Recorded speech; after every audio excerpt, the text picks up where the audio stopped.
Deus é o agricultor e que toda vara que estivesse nele não produzisse fruto, essa vara seria cortada, e toda vara que tivesse inserida nele ali, fundamentada nele, seria podada para que pudesse dar mais fruto.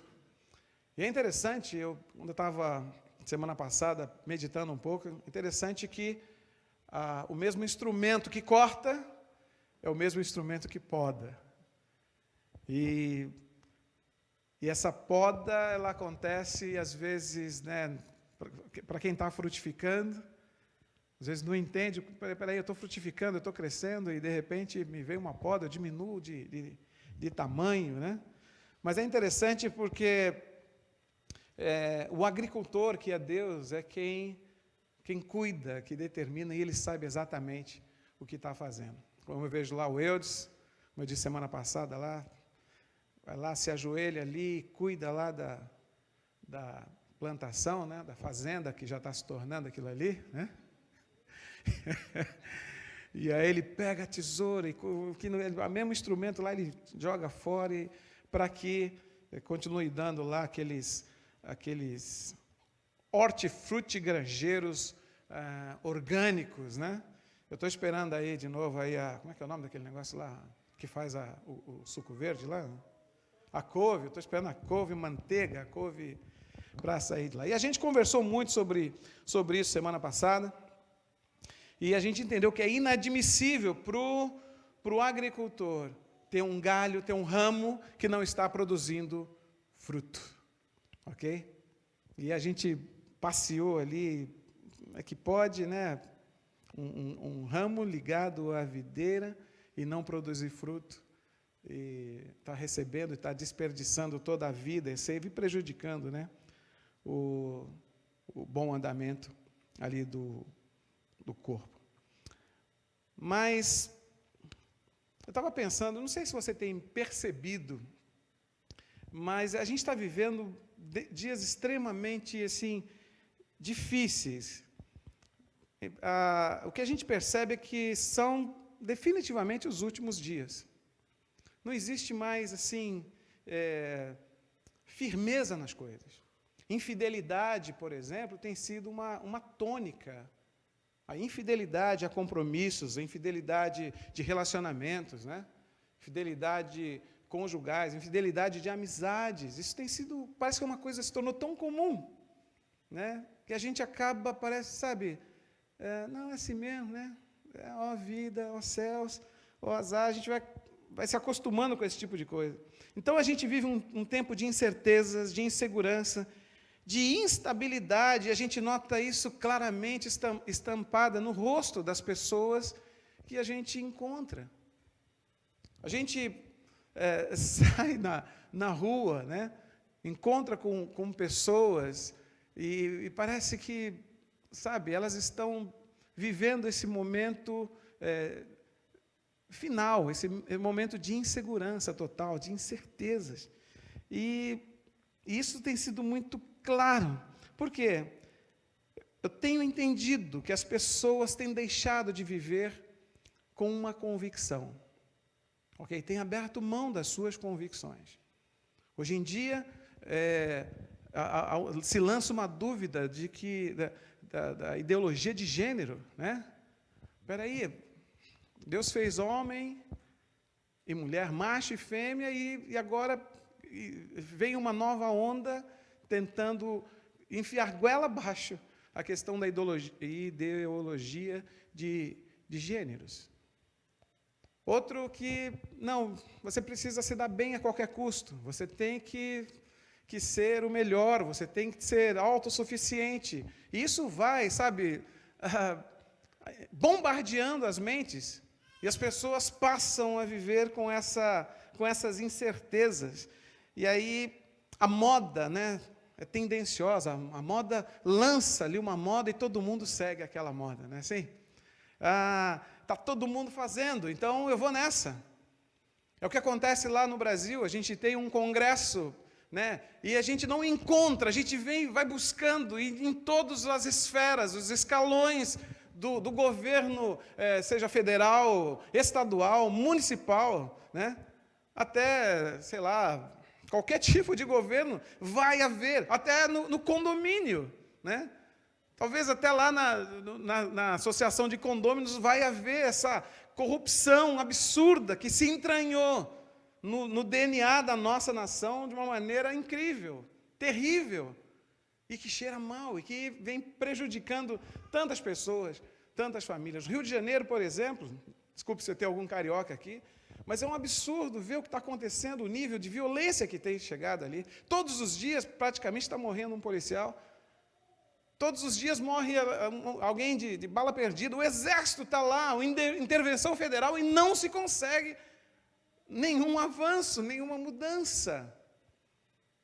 Porque as pessoas passaram a abrir mão das suas convicções, abrir mão daquilo que é certo, de fazer o que é certo. Abriram mão querem utilizar essa tendência. Está todo mundo roubando, né? Eu lembro do Maluf, lá em São Paulo, para os paulistas, né? O Maluf, era um slogan de campanha, ele rouba, mas faz. E ele, que legal, não, ele rouba, eu vou votar nele, ele rouba, mas faz. E isso acaba, de alguma maneira, sabe, eu fico preocupado com o que vai sobrar para a nossa futura geração, para os nossos filhos, para os nossos netos, ok? Porque, de alguma maneira, as pessoas não têm se levantado e levantado uma bandeira de que, peraí, isso precisa parar, não é possível, não é possível. E, de alguma maneira, a gente acaba andando nessa via, a gente parece que é levado, é como se uma correnteza, né? O Valtinho estava falando, ele é surfista, né, tal, e dá dificuldade, às vezes, quando pega uma correnteza e vai. Então, a impressão que dá é que, mesmo nós, conscientes de que estamos no mundo, não pertencemos a esse mundo, parece que, de alguma maneira, a gente acaba sendo levado por essa onda. Só que nós somos diferentes. Nós não podemos nos conformar com essa situação. E comecei a perceber isso, eu estava pensando nessa palavra que o Senhor colocou no meu coração, que essa falta de firmeza em se manter naquilo que se crê, falta firmeza em se manter alianças, falta convicção de se manter, viver uma vida de caráter. E isso está um caos e está piorando a cada dia. Eu não sei se você percebe isso, mas está ficando assustador. Caráter tem sido uma coisa assim, meu Deus do céu. E caráter é exatamente aquilo que eu falo e aquilo que eu faço, quando eu penso que ninguém está me vendo. É aquilo que eu sou. É aquilo exatamente que eu sou. Agora, a pergunta que não quer calar: até onde nós estamos dispostos a manter-nos firmes nas nossas convicções? Até onde? Qual é o nosso limite?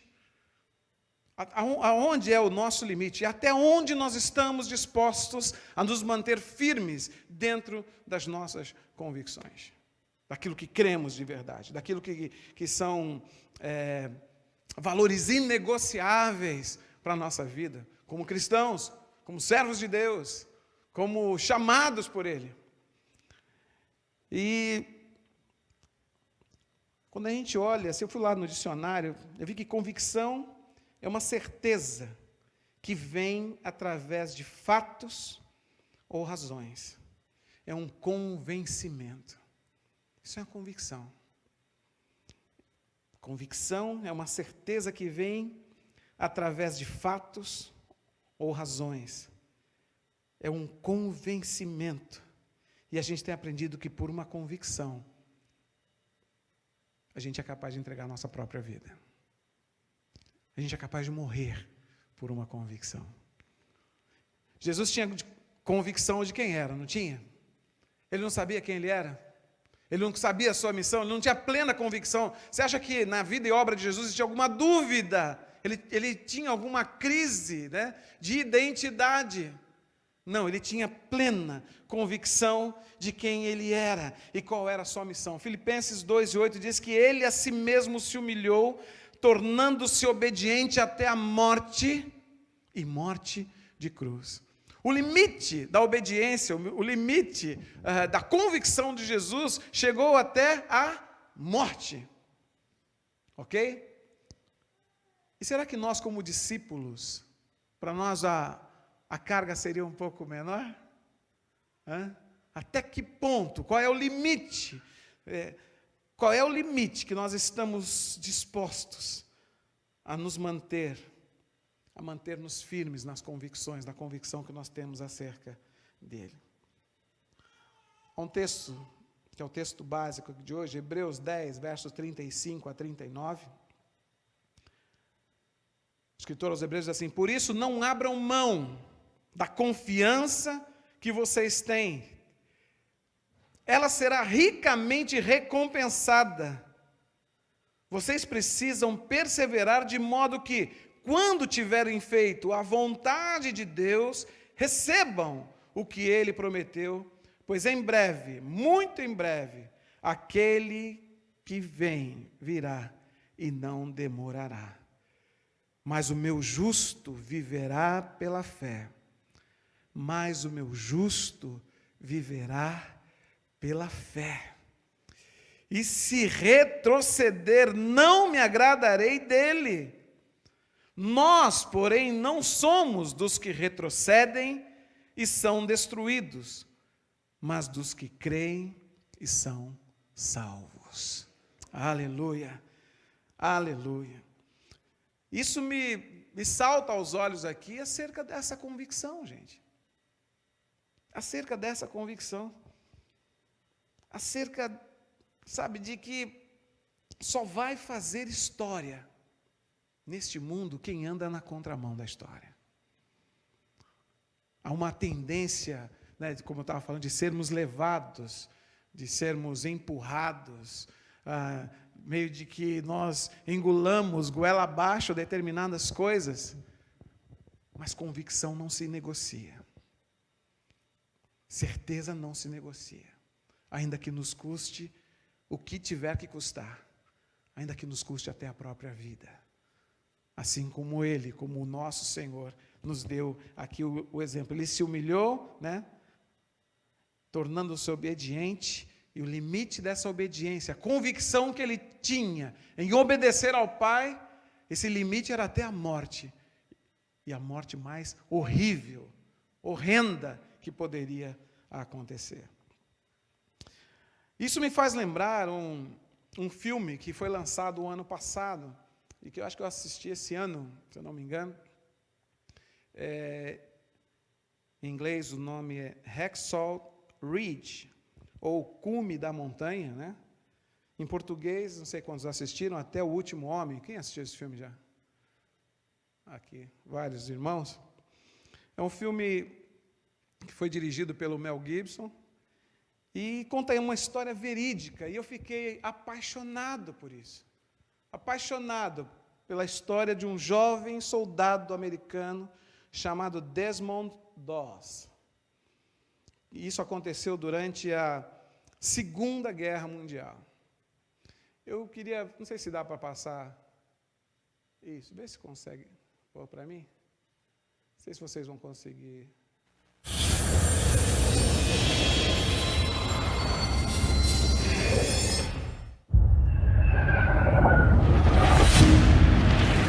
What the hell is your delay, Captain? We're waiting, sir. Waiting for what? Private Doss. Who the hell is Private Doss? I always dreamed about being a doctor, but didn't get much school. I can't stay here while all them go fight for me. But you figure this war is just going to fit in with your ideas? While everybody else is taking life, I'm gonna be saving it. That's gonna be my way to serve. This is a personal gift from the United States government designed to bring death to the enemy. Well, I'm sorry, Sergeant. I can't touch a gun. You don't kill. No, sir. You know, quite a bit of killing does occur in war. Private Doss does not believe in violence. Do not look to him to save you on the battlefield. I don't think this is a question of religion. I think this is cowardice. I fell in love with you because you weren't like anyone else. They're saying you could go to prison. But I don't know how I'm gonna live with myself if I don't stay true to what I believe. With the world so set on tearing itself apart, it doesn't seem like such a bad thing to me to want to put a little bit of it back together. Private Doss, you are free to run into the hellfire of battle without a single weapon to protect yourself.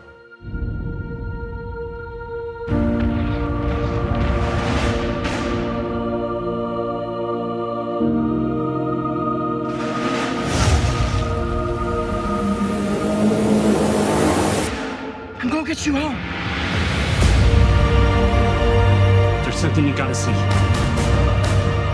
Who did this? That's the coward. We have to go back up tomorrow. And they're not gonna go up there without you. Help me. You'll have to trust me. You better come home to me. Please, Lord, help me get one more. Help me get one more.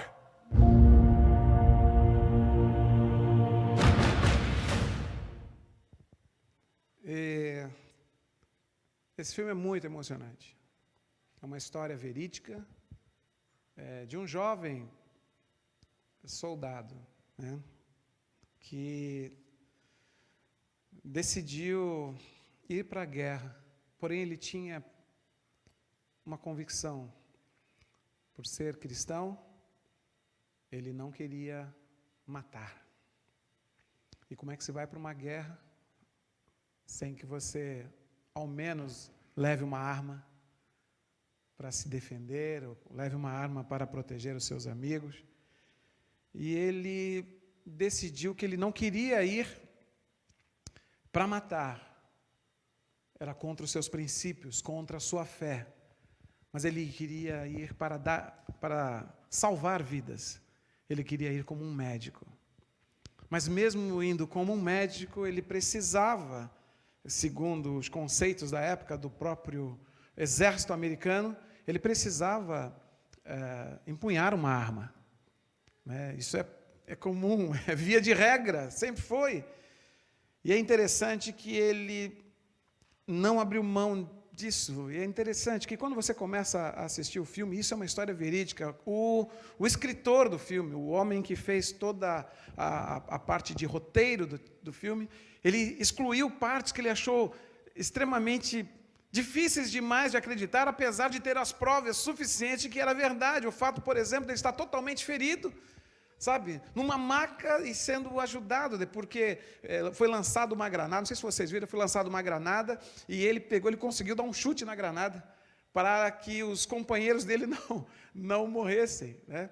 Ele fez acho que um curso com o Neymar na época, e ele conseguiu chutar, e nessa que ele chutou a granada explodiu, e ele foi atingido, e perfurou, teve perfurações, fratura exposta, e nisso ele conseguiu salvar ali aquele grupo de machucados, né, de feridos que estava ali, e conta o escritor que ele teve que excluir essa parte, porque ele estava numa maca e, de repente, ele sendo carregado, nessas condições, com fratura exposta, sangrando, prestes, com risco de perder a própria vida, ele vê um companheiro numa condição pior do que ele, falando, não, me tira da maca, e pega aquele lá, né, carrega aquele primeiro, depois você vem me buscar.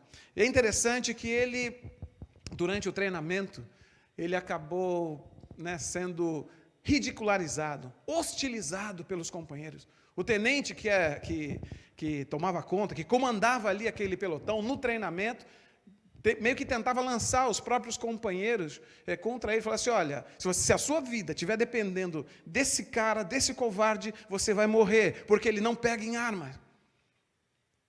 Agora, ele não fazia isso, ele não queria pegar em arma por uma convicção que ele tinha. Ele lia a sua Bíblia, ele fazia as suas orações, mas ele estava decidido que ele queria cooperar, colaborar com a nação que ele tanto ama, ou tanto amava, né? Ele faleceu em 2006 agora, que era os Estados Unidos. E ele foi e não pegava na arma, nem para o treinamento, nem para atirar, para treinar. Ele não encostava. E aquilo foi irritando os seus superiores, até que alguém deu uma ordem, ele não cumpriu, e isso era como se fosse uma afronta, um desacato, algo que ia mandar para a corte marcial, e corte marcial, o cara ou pega uma perpétua, ou literalmente ele vai à morte. E nesse ínterim, Deus promove lá uma situação. O filme conta uma coisa, eu não tenho informações se essa parte realmente é certa, mas que o filme conta que o pai havia salvado exatamente o comandante, que estava julgando o seu caso. E nessa carta, ele manda uma carta pedindo para ajudar o seu filho, e finalmente ali aquele homem o libera. Como vocês viram aqui, você está liberado para ir para a guerra sem uma arma. E ele vai. E o filme, basicamente, ele retrata uma batalha de Okinawa, que aconteceu em Okinawa, lá no Japão. Eles precisavam subir uma ladeira, não é uma ladeira, um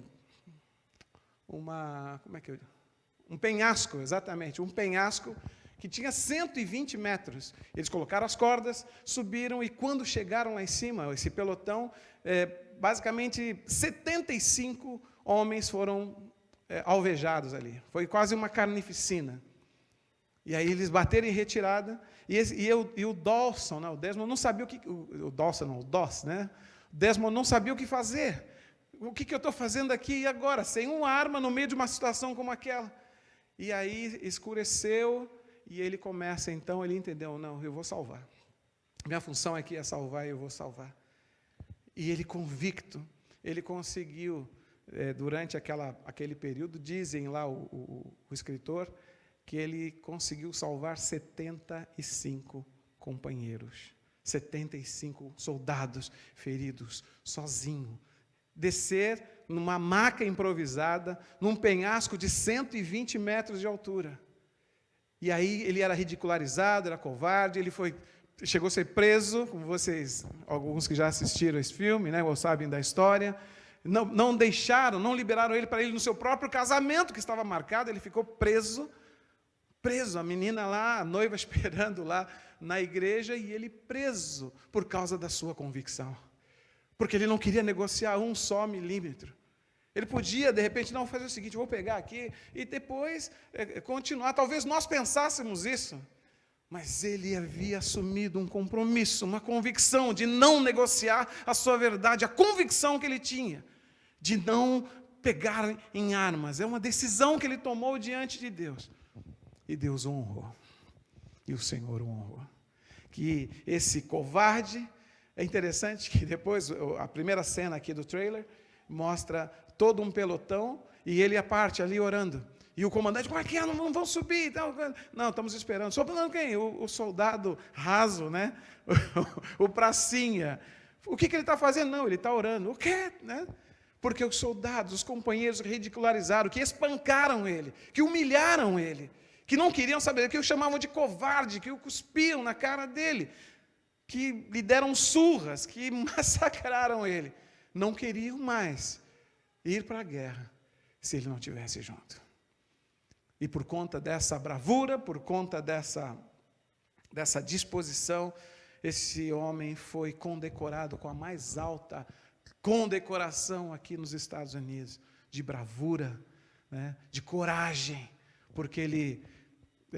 a história é absurdamente linda, né, chocante até, mas de um homem, por causa da sua convicção, que não teve medo de perder a sua própria vida por aquilo que ele acreditava, por aquilo que ele cria, porque ele não queria negociar 1 milímetro, 1 centímetro da sua convicção, que ele estava fazendo o que era certo, por causa do seu compromisso com o seu Senhor e por causa de uma afirmação que ele lançou na sua vida. A convicção desse homem foi tão grande que ele não fez essas coisas para aparecer. Que conta a história que Hollywood, com uma história tão linda dessa, durante todos os anos que se seguiram, ficou tentando oferecer a ele grana para filmar a biografia dele. E ele recusou. não conseguiu convencer. Hollywood não conseguiu convencer. Isso só aconteceu 10 anos, porque ele morreu em 2006. 10 anos depois que ele morreu, é que talvez algum familiar foi lá e conseguiu negociar para que fosse filmada essa biografia tão linda, para que a gente pudesse hoje estar conversando aqui sobre isso. Amém?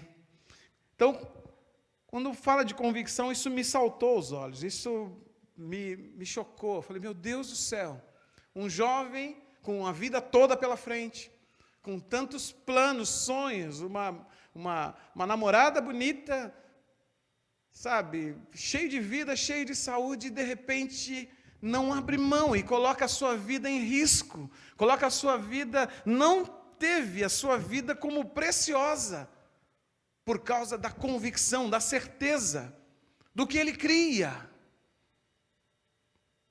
E aí eu vejo isso, e isso nos emociona, isso nos estimula.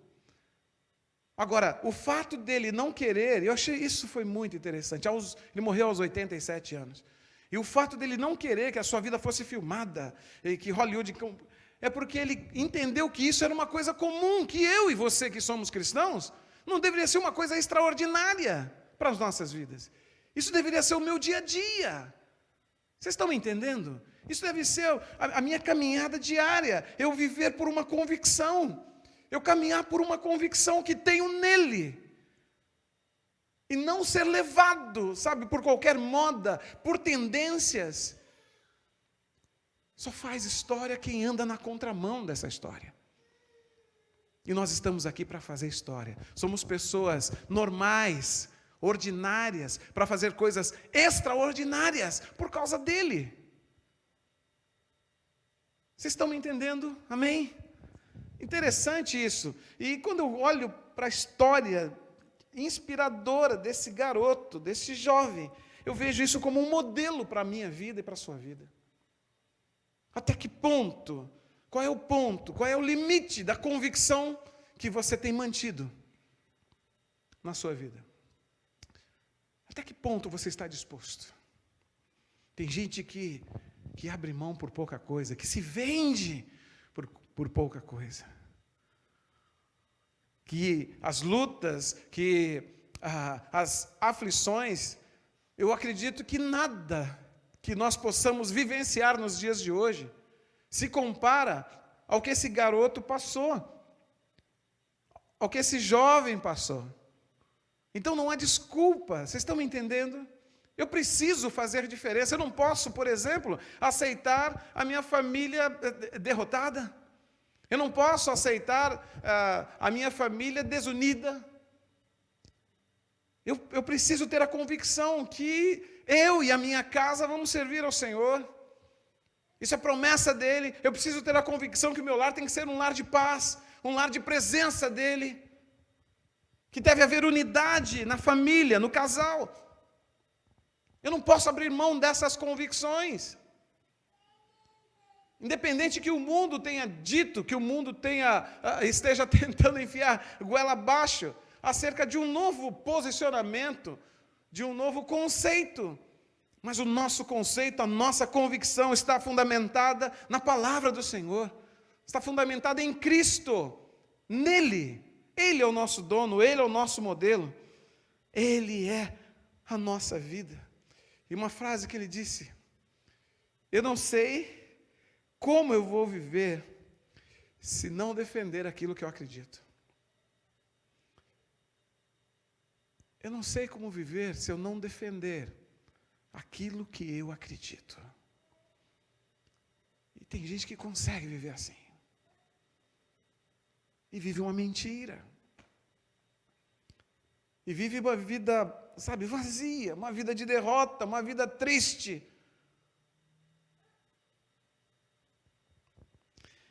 E quando eu vejo esse perfil desse jovem, eu vejo assim, como é que as pessoas conseguem viver dando as costas ao que crê? Como é que é renunciar à convicção que se tem? Porque se é convicção, não daria as costas. O que você tem feito? Qual é o limite da sua convicção de estar aqui, de estar nessa cidade? Qual o limite? Ou você acha que Deus brincou com a sua vida? Ele não brinca. Ele é sério. Ele é um Deus alegre. Eu imagino a presença dele, a abundância de alegria. Mas ele não brinca com pessoas. Eu vim para Fort Myers, não é um acidente. Você não está aqui essa noite por acidente. Há um propósito. Há um propósito. Há um propósito do Senhor na sua vida, na sua família, para os teus sonhos. Há um propósito e Ele não perdeu o controle de nenhuma situação, apesar de muitas vezes nós enfrentarmos os desafios necessários para o nosso próprio crescimento. As lutas, os desafios, as provas, elas nos tornam mais fortes. É a forma de nós sairmos dessa nossa chamada zona de conforto, muitas vezes, para que a gente possa crescer e entender, foi bom eu ter sido afligido. Foi bom eu ter sido afligido, porque agora eu posso compreender a tua graça, o teu amor, o teu projeto, o teu plano. É claro que quando a gente está passando, por uma situação, a gente não entende. Eu duvido alguém falar, pô, que legal, estou passando uma prova. Uau, que 10, gente, uau, que prova, estou sendo bombardeado. Não. A luta, aparentemente, ela produz aquele uau, o que está acontecendo? Né? Meu Deus, o que está acontecendo? E aí aquilo produz, te leva aos pés dele, de contar para ele, te aproxima mais dele, Infelizmente, nós temos uma tendência de quando fica tudo muito bem, não é assim? A gente acaba dando aquela acomodada, não é? Está tudo bem. E a gente, espera aí, ô Senhor, né? Aquela oração de ponta de nariz, né? Assim, a gente fala assim, Senhor, abençoa, Senhor. Mas quando você está na luta, você se desmancha. Você se quebranta. Você derrama o teu coração. Você se joga nos pés dele. Você adora. E é interessante isso porque as lutas, os desafios, as provas são necessárias para a nossa vida, para o nosso próprio bem, para o nosso crescimento. Eu não sei se isso tem acontecido com você, mas comigo. Às vezes, eu contei aqui para vocês, ano passado, passei uma prova terrível, uma prova assim que eu não via saída. E aí eu olhei e falei, isso não tem nada a ver com o diabo. Não tem nada a ver com o diabo. Porque o diabo não tem poder para agir contra a nossa vida. O Senhor diz que todo poder foi dado ao Senhor Jesus. E não sobrou nada para Satanás. Ele não tem, ele só vai ter alguma autoridade, alguma legalidade se eu mesmo falar assim, vem aqui, mano, entra aqui. Mas do contrário, ele não tem poder para tocar na tua vida, na tua família, nos teus sonhos, nos projetos que são colocados diante do Senhor. Então eu entendi, então é o Senhor. É o Senhor. E quando a gente reage, como a gente, na prova, a forma que você reage à afronta, na prova, a forma que você reage quando está sendo pressionado, acaba revelando a tua essência, o que eu tenho dito aqui todas as vezes. Porque é no espremer que sai o sumo, a essência. E se efetivamente, quando somos pressionados, quando somos atingidos, quando somos julgados, se você vai para os pés dele, e você consegue adorar, ainda que as lágrimas estejam derramando, ainda que a dor esteja ali. Aí você diz assim, Senhor, eu não sei o que está acontecendo, mas eu sei que nada fugiu ao controle das tuas mãos. Se é por meu crescimento, ajuda-me a aprender Porque o deserto é necessário para as nossas vidas, para que a gente cresça, para que a gente aprenda.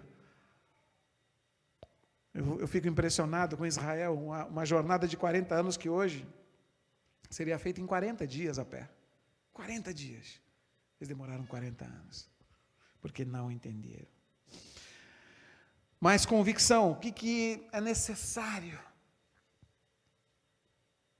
No que eu preciso manter a minha convicção para não ser esmagado, para não ser levado pelas ondas, para não titubear em dois pensamentos, para não ser um homem de ânimo doble, inconstante. Porque é como a gente disse semana passada, ou é frio ou é quente. Não dá para ser meio termo, não dá para ter o pé em duas canoas. Eu preciso ter convicção. Qual é a canoa? Qual é o barco que eu vou estar? Está claro? Eu preciso ter essa convicção. E aí eu percebi que a primeira coisa que eu preciso ter a convicção é acerca da minha identidade. Fala assim, identidade. Você sabe quem você é? Quantos sabem quem é aqui? Você sabe quem você é de verdade? Um texto na palavra de Deus, Chiquinho ministrou aqui no início do ano.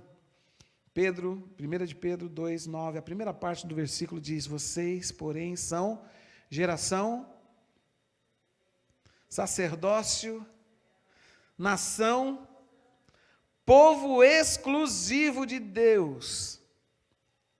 Essa é a primeira parte aqui. Na Bíblia Mensagem, eu tenho uma versão da Bíblia Mensagem, ele diz assim, ó: mas vocês são escolhidos de Deus, escolhidos para a alta vocação do trabalho sacerdotal e para serem um povo santo. São instrumentos de Deus para fazer sua obra e falar por Ele. São instrumentos de Deus para fazer a sua obra e falar por Ele. E para contar a todos quanta diferença Ele fez na vida de vocês. De nada para alguma coisa, de rejeitados para aceitos. Esse é o mesmo texto lá de 1 Pedro 2:9, mas na mensagem, né? na versão mensagem. E aí a gente vai aqui, peraí, eu tenho que ter convicção da minha identidade. Quem eu sou? Meu nome é José, como vocês sabem. Ninguém chega para mim e fala assim, você vai passar a ser Raimundo a partir de agora. Eu, Mundinho mesmo, Mundinho, ok, e vou baixar, não, vou aceitar, vou ser Mundinho. De maneira nenhuma.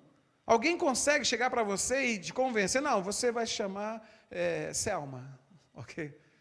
Não, vai Beyoncé, ok? Não, gente. Ninguém, porque nós temos convicção de quem somos, nós temos uma identidade, ok? Nós está lá o nosso nome, de quem nós somos filhos, qual é a nossa origem, qual é a paternidade a quem nós pertencemos, de quem nós fomos gerados ou a quem nós estamos vinculados, ok? Ninguém muda isso, eu tenho essa convicção. O problema, quando nós não temos essa certeza em relação à nossa identidade no reino, aí é um problema. Por quê? Olha só, nós somos eleitos, um eleito é um escolhido. Lá no Brasil tem eleição esse ano, nós vamos escolher, né? Escolher lá os futuros governantes lá. O eleito é um escolhido por Ele. João 15:16, vocês não me escolheram, presta atenção nisso, mas eu os escolhi para irem e darem fruto que permaneça, a fim de que o Pai conceda a vocês o que pedirem em meu nome. Aleluia. Quem é que te escolheu? Quem é que você foi eleito por quem? Quem escolheu você? Você ainda lembra disso? Nós fomos escolhidos por Ele, eleitos por Ele. Nós somos uma geração ou raça, geração eleita. Fala de sacerdote, o sacerdote é um representante dEle, que cuida das coisas dele, que fala as palavras dele. Nação santa é uma nação separada. Você imagina uma nação dedicada a ele, uma nação fiel a ele, é o que é a nossa identidade. E ainda diz aqui, propriedade exclusiva de Deus. O que a gente entende por ser algo exclusivo? Algo que é exclusivo teu. Alguém tem liberdade de ir lá tocar?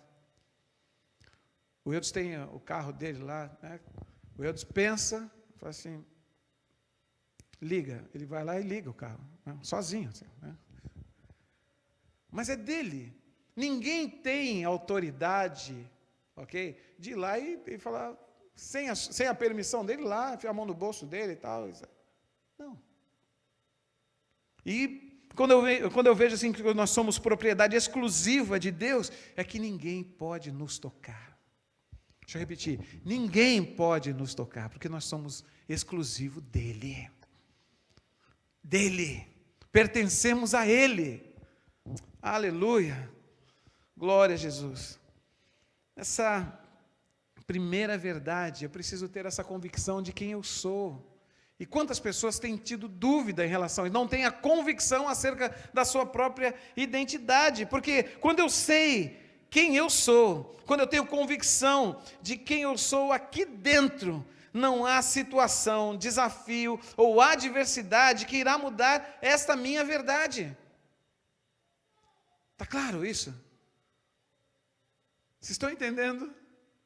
Eu preciso ter essa convicção acerca da minha identidade. Nós somos raça eleita, geração eleita, sacerdócio real, nação santa e povo de propriedade exclusiva de Deus. Propriedade exclusiva do Senhor. Uma das estratégias do inimigo é tirar a nossa mentalidade do céu, nossa mentalidade da glória. Ele tenta assim distorcer a nossa identidade. Porque quando eu não sei o que eu sou, quando eu não sei quem eu sou, eu vou me tornar qualquer coisa. Claro, eu vou me tornar uma pessoa instável, inconstante, perdido, sem convicção de quem eu sou, eu não sou ninguém. Quando meus pais se separaram, foi uma das coisas mais complicadas que aconteceram na minha vida, porque eu perdi o referencial, eu perdi a minha identidade, e durante um período eu já não sabia mais o que eu queria, eu já não tinha vontades. Se alguém chegasse para mim e falasse assim, olha, isso aqui é azul, eu falei, bom, legal, é azul, mas eu, não, isso aqui é vermelho, ok, vai ser vermelho. Eu perdi esse meu poder de decisão. Eu perdi a minha identidade, o meu referencial. Me senti totalmente desprotegido, abandonado, me senti rejeitado. E isso foi complicado demais, até o dia que eu conheci Jesus. E hoje eu tenho convicção da minha identidade, de quem eu sou. Não importa o que eu fui, não importa o meu passado, o que importa é a nova vida que eu encontrei nele, que nós encontramos nele. Não foram pelos nossos méritos, não foi por aquilo que eu fiz de bom que eu fui alcançado, mas eu fui alcançado pela sua graça, transformado pelo seu amor. Fui resgatado de uma forma tão tremenda, de um abismo, de um princípio assim de uma vida marginal que me esperava. Eu fui alcançado por Ele. Eu sou amado. As coisas que aconteceram, os sofrimentos, não se comparam para tudo aquilo que eu recebi nele. Tudo aquilo que Ele tem feito na minha vida, e Ele continua fazendo, porque a obra dEle ainda não terminou na minha vida, amém? É todos os dias, sendo ainda lapidado, elaborado, para me tornar de acordo com a imagem, ser conformado com Ele, em nome de Jesus. Amém, queridos? Glória a Jesus. Quando entendemos quem Jesus é na nossa vida, a nossa identidade, ela vem à tona. E ela nos leva a não seguir os padrões que o mundo tem imposto. Ok? Você consegue dizer não para as tendências do mundo por conta da convicção que você tem no seu Senhor. Eu tenho testemunhos maravilhosos aqui. Ele está aqui há 18 anos. E ofereceram 1000 formas na época para que eles se legalizassem. Sabe aqueles milagres assim? Né? O cara se torna... E quando ele testemunhando, eu me alegrava. Como o meu coração se alegrava de ver a convicção de alguém que conhece o Senhor, de alguém que conhece Jesus, um Jesus que ressuscita mortos, que cura enfermos, de um Jesus que abre portas, que chama à existência as coisas que não existem por amor a nós. Aleluia. Que o capacita hoje a cantar como fez semana passada. Se Deus fizer, Ele é Deus. Se não fizer, Ele é Deus. Se a porta abrir, Ele é Deus, mas se fechar, continua sendo Deus. Aleluias. Isso é testemunho de quem não tem dúvida da sua identidade, de que não negocia princípios inegociáveis. E como Deus se agrada disso, gente. E como Deus se agrada, como se agradou desse soldado, desse testemunho, desse jovem que colocou em risco a sua própria vida, não tinha a sua vida por preciosa, porque a sua convicção, a sua fé no seu Deus, ela era inegociável. Aleluia. Um escritor chamado Bill Johnson, ele escreveu uma frase interessante. Ele diz assim: é anormal um cristão não ter apetite pelo impossível. Está em nosso DNA o anseio de que as impossibilidades, quer dizer, o que é impossível, se curve ao nome de Jesus. Está no nosso DNA, isso. Está no nosso DNA. É inadmissível, seria anormal a gente não ter um apetite pelo impossível. Existem impossíveis para acontecer na minha vida, na tua vida, eu sei que tem. Creia, busque, tenha convicção que Ele é poderoso para fazer infinitamente mais, infinitamente mais, infinitamente mais daquilo que você tem pedido ou daquilo que você tem pensado. Quando eu tenho convicção da minha identidade, de quem eu sou, isso me leva a poder entender a missão. Você não está aqui por acaso. Existe um propósito do Senhor. Amém, não? Amém? Aleluia.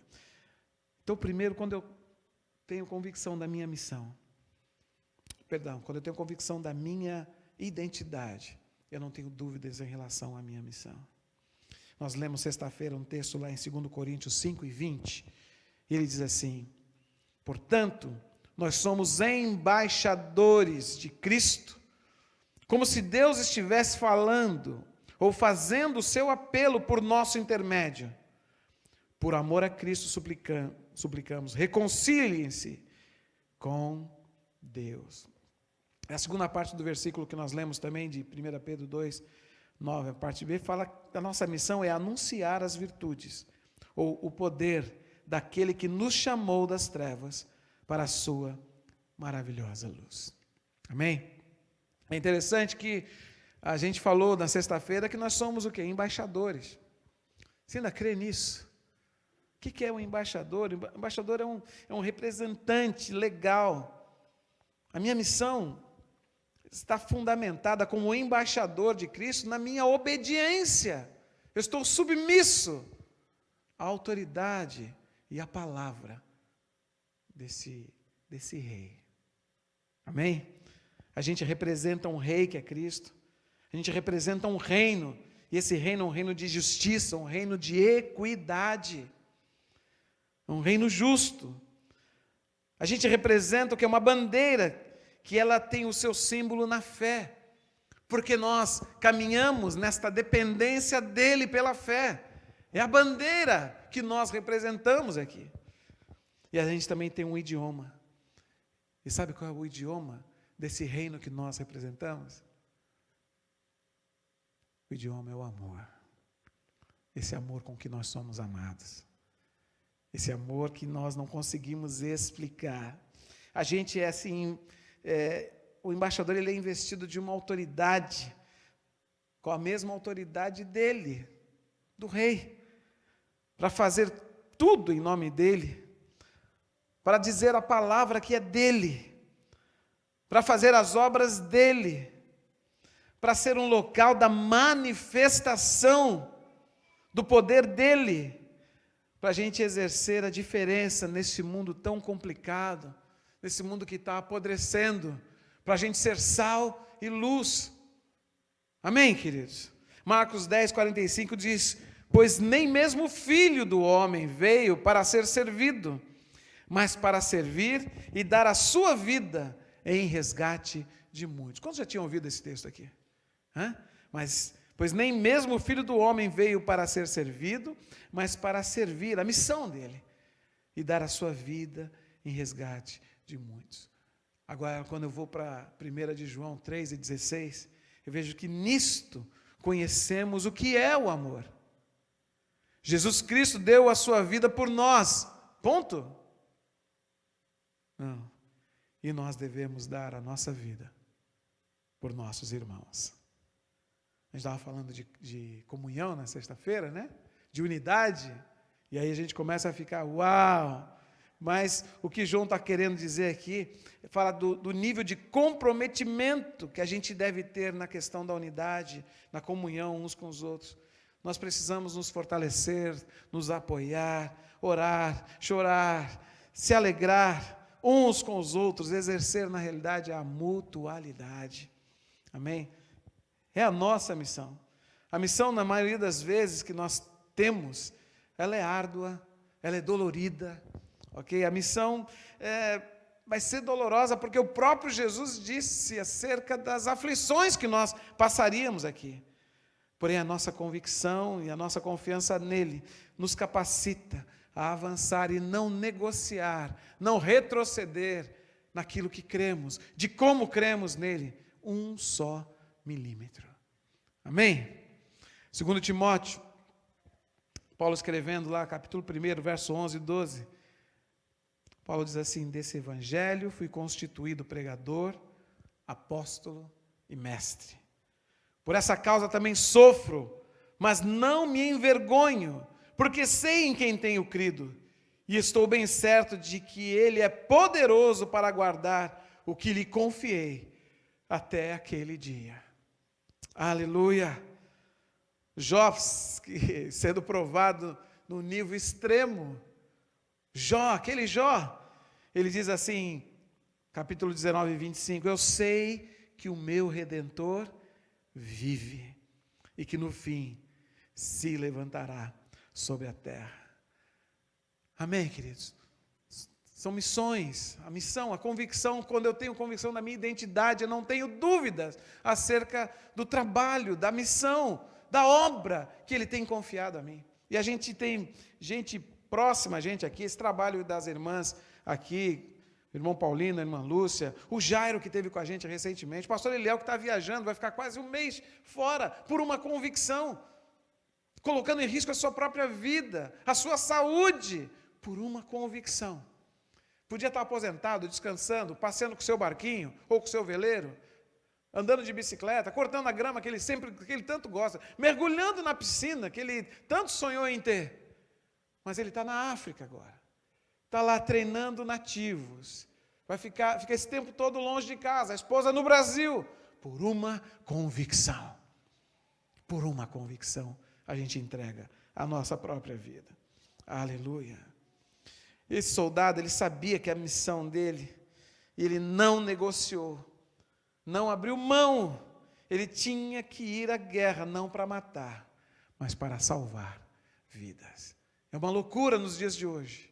É uma loucura, é algo que a gente, meu Deus do céu.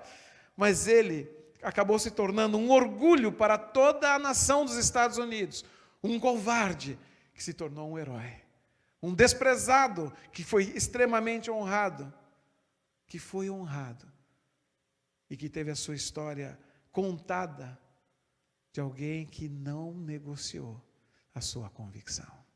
Quando eu tenho convicção da minha identidade, eu tenho certeza, eu não abro mão, eu não me esquivo da missão, do propósito que está confiado a mim. E por último, quando eu tenho essa convicção da minha identidade, eu tenho certeza da obra que eu tenho que realizar. Eu não tenho dúvidas do alvo para onde eu estou caminhando. Vocês todos saíram de casa hoje com um destino, não saíram? Alguém falou assim, eu vou sair, mas não sei, aí apareceram aqui. Não. Nós saímos com um alvo. Não é assim? Você falou, não, eu vou lá na Broadway, 3309 da Broadway. Amanhã, o Senhor permitindo, nós vamos em direção aos nossos trabalhos. Cada um sabe exatamente para onde vai. Não é assim? Ninguém sai sem um alvo, ninguém sai sem um destino. Ninguém sai sem uma direção. As nossas crianças vão para a escola amanhã. A gente sabe exatamente que eles têm um alvo, têm um objetivo. E não é diferente na nossa caminhada cristã. Nós temos um alvo. Nós não somos, saímos aleatoriamente, sem um destino. Nós estamos caminhando rumo a um alvo. Vocês entendem dessa maneira? Amém? Então, quando eu tenho convicção da minha identidade, quando isso me capacita a realizar o trabalho, a obra, a missão que me foi confiada, eu vou caminhando cada vez mais em direção ao meu alvo. Paulo, escrevendo aos Filipenses, capítulo 3, 14, diz assim, eu prossigo para o alvo, a fim de ganhar o prêmio do chamado celestial de Deus em Cristo Jesus. Costumo dizer que alguém que não sabe para onde vai já está perdido. É assim? Se você não sabe para onde vai, você já se perdeu. Ok? A gente tem um alvo, um direcionamento para onde a gente está indo. A gente tem um destino. Interessante que Paulo estava preso. Lá, quando ele escreve essa carta aí, essa epístola da alegria lá aos Filipenses, ele estava preso. E ele afirma, preso, eu estou prosseguindo para o alvo. E esse alvo, né? E o objetivo é a fim de ganhar o prêmio do chamado celestial de Deus em Cristo. E o alvo de Paulo sempre foi Jesus. Aleluia. Ele diz assim, Filipenses 3, 10 e 11, eu quero conhecer Cristo, o poder da sua ressurreição e a participação em seus sofrimentos, tornando-me como ele em sua morte, para que de alguma forma alcançar a ressurreição dentre os mortos. 1 Coríntios 9, 24 e 27, é o penúltimo texto que nós lemos aqui. Vocês não sabem de que todos os que correm no estádio, apenas um ganha o prêmio? Corram de tal modo que alcancem o prêmio. Todos que competem nos jogos se submetem a um treinamento rigoroso para obter uma coroa que logo perece. Mas nós o fazemos para ganhar a coroa que dura para sempre. Sendo assim, não corro como quem corre sem alvo, não luto como quem esmurra o ar, mas esmurro o meu corpo e faço dele meu escravo, para que, depois de eu ter pregado aos outros, eu mesmo não venha a ser reprovado. Aleluia, que responsabilidade, que consciência é essa? Consciência que nos desafia, amém? Porque a porta, o caminho e o alvo para a nossa vida é Jesus. Amém, queridos? Aleluia. Eu quero concluir. A convicção de quem nós somos nos capacita a cumprir a missão que foi confiada a nós. E nos deixa totalmente claro, sem nenhuma dúvida acerca do alvo, do objetivo, a direção que estamos seguindo, de ser encontrado nele, de ser encontrado em Jesus. E o último texto aqui diz assim, pois eu estou convencido, Romanos 8, 38 e 39, de que nem a morte nem a vida, nem anjos, nem demônios, nem o presente, nem o futuro, nem quaisquer poderes, nem altura, nem profundidade, nem qualquer outra coisa na criação será capaz de nos separar do amor de Deus que está em Cristo Jesus, nosso Senhor. Amém? Eu quero te desafiar hoje, você pense nisso. Que convicção que você tem acerca da sua vida? Como é que está o nível de firmeza, de convencimento, de viver por essa convicção nele? Nele. Nós conhecemos muito a história de José, não sei quantos lembram, José do Egito, um jovenzinho que, um adolescente, foi vendido como escravo para o Egito pelos seus irmãos, hebreus, e conhecemos toda a história, o sofrimento daquele jovem. Ele poderia se sentir, talvez como eu e você, injustiçado. Ele poderia ter se rebelado, se revoltado. Ele, vendido como escravo, perdeu sua identidade, mas aonde ele chegava, ele era alguém diferente. Era um promotor de bênção.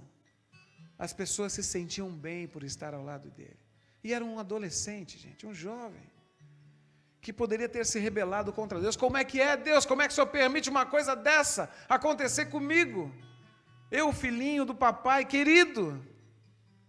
Talvez nós utilizássemos até de frases assim para questionar a Deus. E ele teve oportunidades como ser cobiçado pela patroa, e ele não negociou aquilo que ele tinha convicção. Ele dizia: como é que eu vou trair ao meu Deus? Olha que interessante. O meu patrão me deixou tudo que ele tem nas minhas mãos, exceto você, que é a mulher dele. Como eu ousaria pecar contra o meu Deus? Um garoto, gente, que tinha convicção acerca de quem ele era. Ele sofria, e nós vemos as injustiças, ser preso, a situação dessa mulher que o levou a parar na prisão depois. Mas nos textos a gente vai ver, mas a mão do Senhor estava com ele. A mão do Senhor estava com ele. E ele, apesar de jovem, ele não negociou a sua fé. Ele não negociou a sua identidade, ele tinha convicção de quem ele era. E ele sabia que ao seu tempo as coisas se tornariam claras, ainda que ele não visse o que estava acontecendo, não entendia o que estava acontecendo. E depois disso ele entendeu, quando chegou o tempo, 17 anos aproximadamente, preso como escravo, se torna a pessoa mais importante do Egito depois de Faraó. Aí ele entendeu a missão com que ele recebeu ali para alimentar todo aquele povo. E depois ele entendeu o alvo, o objetivo de tudo aquilo, que era simplesmente preservar toda a nação de Israel, que era 52 pessoas naquela época. Mas que ele foi um instrumento de Deus para abençoar uma nação inteira, a nação do Egito, tantas outras nações que foram lá buscar comida, simplesmente porque ele não negociou a sua convicção, não abriu mão da sua convicção. Tem convicção no teu coração. Não negocie por causa da luta, por causa de decepções, porque pessoas frustraram, por causa de palavras mal colocadas. Não abra mão disso. A recompensa, o prêmio que Ele tem preparado para aquele que se mantém fiel, não se compara a essa leve e momentânea tribulação que passamos. Tenha convicção na sua família, tenha convicção no seu chamado. Não negocie fundamentos, princípios imutáveis. Tem gente que está se vendendo por documentos, achando que isso é a coisa mais importante na sua vida. A coisa mais importante na nossa vida é Jesus. É o nosso dono. É o nosso amo. Tenha convicção, porque aquele que prometeu é fiel para cumprir. Ele prometeu que estaria conosco todos os dias da nossa vida. Ele prometeu que não nos abandonaria.